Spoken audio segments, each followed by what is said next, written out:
एक क्लिक और आपकी स्किन स्मूथ हो जाती है। दूसरा क्लिक और चेहरा फेयर हो जाता है। एक स्वाइप और आपकी नाक पतली हो जाती है।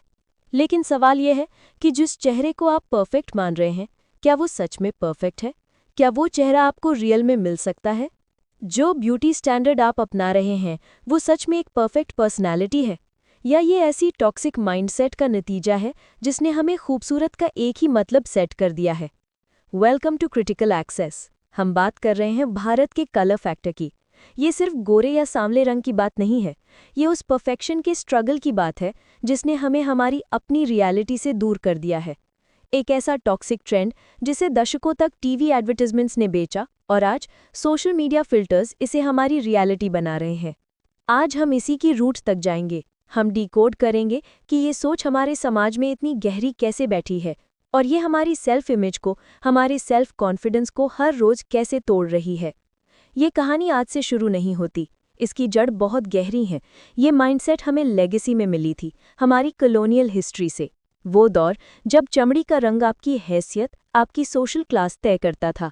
गोरे अंग्रेज रूलर्स थे और ब्राउन हिंदुस्तानी रूल्ड। आज़ादी 1947 में मिल गई, लेकिन लोगों के दिमाग से वो मेंटल स्लेवरी आज तक नहीं उतरी। और फिर आज़ाद भारत में हमारे अपने ही मेन स्ट्रीम मीडिया ने इसी सोच को नॉर्मल मान लिया। आप 70s, 80s, 90s के अखबारों में मैट्रिमोनियल एड्स उठाकर देख लीजिए। एक क्वालिफिकेशन जो लगभग हर लड़के को चाहिए थी, फेयर, स्लिम, होमली। ये जैसे एक बायोडेटा नहीं, बल्कि किसी प्रोडक्ट का स्पेसिफिकेशन हो। फिर आया 1970 फेयरनेस क्रीम्स का दौर। उनका मैसेज एकदम साफ और लाउड था। करियर में तरक्की चाहिए, गोरे हो जाओ। शादी नहीं हो रही, गोरे हो जाओ। कॉन्फिडेंस नहीं है, गोरे हो जाओ। ये सिर्फ एक ब्यूटी प्रोडक्ट नहीं था, ये एक माइंडसेट था, एक शॉर्टकट बेहतर जिंदगी का। एडवर्टाइजमेंट्स ने हमारे दिमाग में ये बात कोड कर दी कि सक्सेस और गोरापन जैसे एक ही सिक्के के दो पहलू हैं। ये एक सोशल लैडर बन गया था, जिस पर चढ़ने की पहली शर्त थी आपकी चमड़ी का रंग। करोड़ों का ये बिजनेस हमारी और आपकी इनसिक्योरिटी पर खड़ा हो गया। हमने दशकों तक अपनी टीवी स्क्रीन पर, मैगजीन के पन्नों पर यही देखा और यही सीखा। पर सवाल ये है कि जब 21st सेंचुरी में दुनिया इतनी बदल गई, जब हम डिजिटल हो गए, तो क्या ये स्टैंडर्ड्स भी बदले?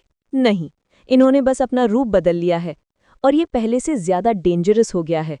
जो काम पहले सिर्फ महीने में एक बार छपने वाली मैगजीन या शाम को आने वाला टीवी विज्ञापन करता था, आज वही काम 24 घंटे, सातों दिन हमारी जेब में मौजूद सोशल मीडिया कर रहा है। कभी गौर किया है ज़्यादातर पॉपुलर फिल्टर्स करते क्या हैं? वो आपकी स्किन को स्मूथ और ब्राइट करते हैं, आपकी नाक को पतला, होंठों को भरा हुआ और जॉलाइन को शार्प दिखाते हैं।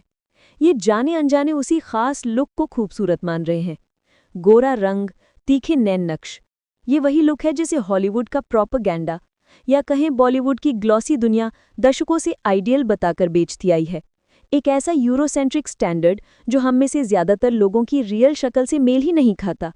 ये एक डिजिटल मास्क है जो एक क्लिक पर चढ़ जाता है। रिसर्च बताती है कि टीनेजर्स दिन में औसतन कई घंटे सिर्फ अपनी इमेज को क्यूरेट करने में बिताते हैं। और ये एक ऐसा इको चेंबर है जिसे एल्गोरिदम चलाता है। आप जितनी परफेक्ट तस्वीरें लाइक करते हैं, एल्गोरिदम आपको उतनी ही परफेक्ट तस्वीरें दिखाता है। और आप इस परफेक्शन के जाल में और गहरे धंसते जाते हैं। और जब एक 15 से 16 साल का युवा दिन में हजारों बार अपनी ये फिल्टर्ड, आर्टिफिशियल शक्ल देखता है, तो असली और नकली का फर्क ही मिटने लगता है। सोचिए, मास मीडिया तो फिर भी दूर की चीज थी, लेकिन जब आपका अपना फोन, आपकी अपनी सेल्फी आपको ये बताने लगे कि आप जैसे हैं वैसे काफी नहीं हैं, तब क्या होता है? ये प्रेशर सिर्फ लड़कियों पर नहीं है। आज मेल ग्रूमिंग के नाम पर, टॉक्सिक मैस्कुलिनिटी के नए स्टैंडर्ड्स में लड़कों को भी ब्राइट, शार्प और मस्कुलर दिखने के लिए फिल्टर्स और प्रोडक्ट्स की दुनिया में धकेला जा रहा है। सवाल ये नहीं है कि लोग फिल्टर क्यों लगा रहे हैं, सवाल ये है कि इन फिल्टर्स को खूबसूरती का बस एक ही मतलब क्यों सिखाया गया है। इसका इम्पैक्ट हमारी सोच से ज़्यादा गहरा है। ये सिर्फ लुक्स की बात नहीं है जाती, ये बात सीधे हमारे सेल्फ रिस्पेक्ट तक, हमारी मेंटल हेल्थ तक पहुंच जाती है। जब आपकी असली ज़िंदगी और आपकी फिल्टर्ड ज़िंदगी में ज़मीन आसमान का फ़र्क हो, तो एंग्जाइटी, डिप्रेशन और बॉडी डिस्मॉर्फिया जैसे सीरियस मेंटल हेल्थ इश्यूज़ पैदा होते हैं। ये वो बिटर ट्रूथ है जिसे कोई भी फिल्टर छुपा नहीं सकता। ये डिजिटल डिस्कनेक्ट सिर्फ एंग्जाइटी तक नहीं रुकता, ये कॉन्फिडेंस को ख़त्म करता है।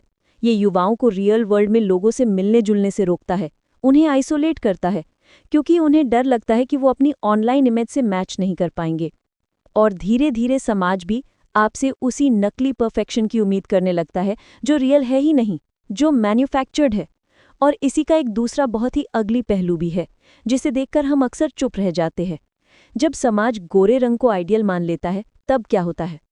तब वो लोग जो शायद माइनॉरिटी में हैं, जिनके पास अपने माँ बाप के डीएनए की वजह से नेचुरल फेयर रंग है, वो जाने अनजाने ज़रूरत से ज़्यादा एरोगेंट हो जाते हैं।